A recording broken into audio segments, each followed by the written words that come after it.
Hi there, I'm going to another one of my classic reviews where I pick on my all-time favourite movies, give it a rewatch and then come review it. And in this video I'm talking about The Third Man. So The Third Man is a classic British film. It's often said to be one of the best British films. Some respectable sources even called it the very best British film. Although I wouldn't call it my favourite British film, I'm not unhappy to see it cited as that, and I think it's a pretty fair choice, to be honest. The Third Man is definitely a masterpiece and a very iconic and classic film. There's many things about it that are memorable. It has memorable performances, it has a memorable story, it has an iconic theme. It's a film which is really important and very significant, and I think it's a film which just holds up. I think to this day it's an exciting, gripping film. The Third Man is a very character-focused work, but it also has this fantastic setting. It's set in Vienna in the late 1940s, which is when Vienna and Austria split up by the Allied powers. And so this is a city which is clearly ruined by World War II. In fact, within the film we see visuals of war-torn buildings. It's quite clear that they filmed in parts of Vienna that were still destroyed from World War II.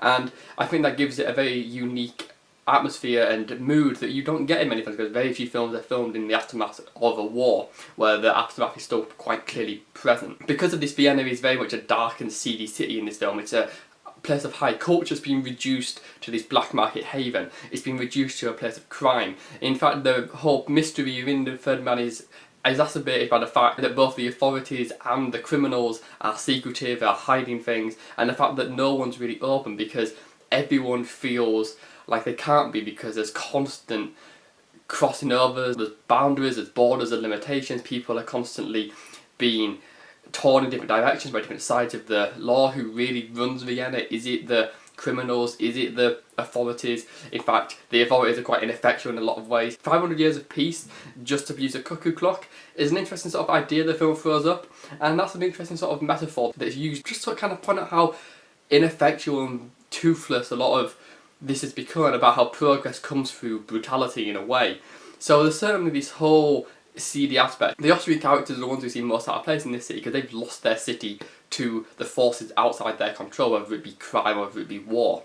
So from here on it's just going to be a little bit spoiler heavy, because it's difficult to talk about The Third Man without talking about the fact it has a fantastic twist midway through. And that fantastic twist is the revelation of the character of Orson Welles, Harry Lime, being alive all the time. And that twist is told fantastically, where the light is suddenly shone onto Harry Lime, producing him from the darkness, and we have this wonderful zoom-in shot into Orson Welles' smiling face. From that point on, the film basically just cuts loose all the superfluous characters and plot threads, and the film just becomes a story of Harry and his friend Holly and his lover. And I think it's a very interesting and intricate depiction of how do you reconcile if you learn your friend is a terrible person. In fact, how do you comprehend your friendship or your love, as another character faces. It's a very difficult scenario to get your head around, and I think Harry Lime is an interesting enigma. He's ruthless, he cares only about number one, he's detached from people. He makes an interesting point about government being detached from people, and so he questions why as an individual why he can't be detached. But detachment in this case leads to him being responsible for death, and leads to him being responsible for people dying. And so that's perhaps the difference between him and Holly, the main character. In fact, Holly is very similar to Harry. In fact, in a way, Holly's whole purpose in the film is to be a man, a storyteller, someone who writes cheap novels, who's gone to this city of high culture and found himself in a story. He's in the mystery. He's the hero to find the murderer and get the girl. But Harry has got the money, Harry's got the girl, but he's immoral, and Holly has to make that choice between morality or being the hero of his own story. And the fact he sides with morality is the key defining line between them. When we get to that fantastic final sewer chase, we see Holly finally realise who Harry is, and it ends with this ambiguous moment where we don't really know quite how their friendship ends. We don't really know what happens in those final moments between them.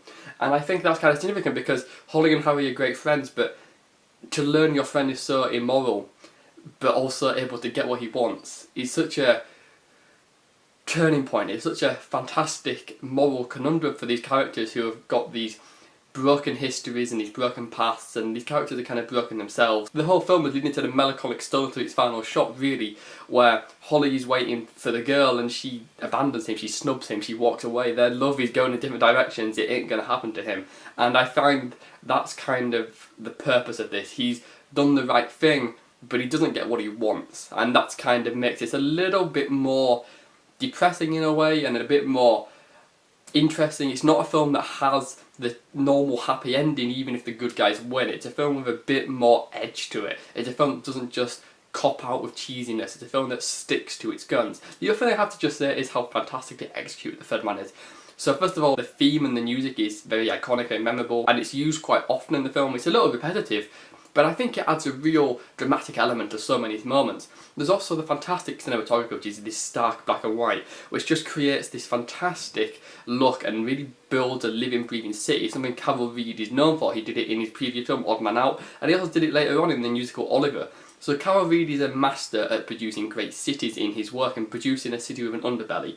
And in The Third Man, he uses a lot of Dutch angles. The Dutch angles are so interesting because they're used so frequently within the film. They're often used when people are talking to each other as if to emphasise just how shaky the world is, just how seedy and full of lies it is. But also the feeling that it's just kind of there to be different. The Dutch angles don't necessarily add a lot, but what they really add to the film is a sense of realism. You get the feeling that the world isn't constructed, the world is real, that the camera's just being thrown in amongst the action and the camera's just a bit clumsily placed and it's just kind of slanted. And I think that produces a very interesting thing. I think there's interesting looks because you have this very asymmetrical architecture created by the wonky camera. And so I think it's fascinating and I think it's very well done how to use Dutch angles. It feels like the film is a bit amateur, but actually it's all very deliberate, and I think that really comes across, and I think it's just a very well executed film in a very unique fashion. So The Third Man is very well executed, it's got great characters, great themes, great ideas, has a great setting, it really is interesting and different, it holds up, it has fantastic acting, it has fantastic story, it holds up to this day, it's an exciting classic, and very well deserving of being as acclaimed as it is. In fact, The Third Man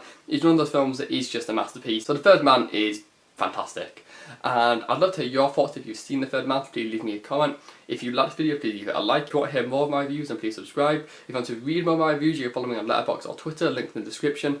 And thank you for watching.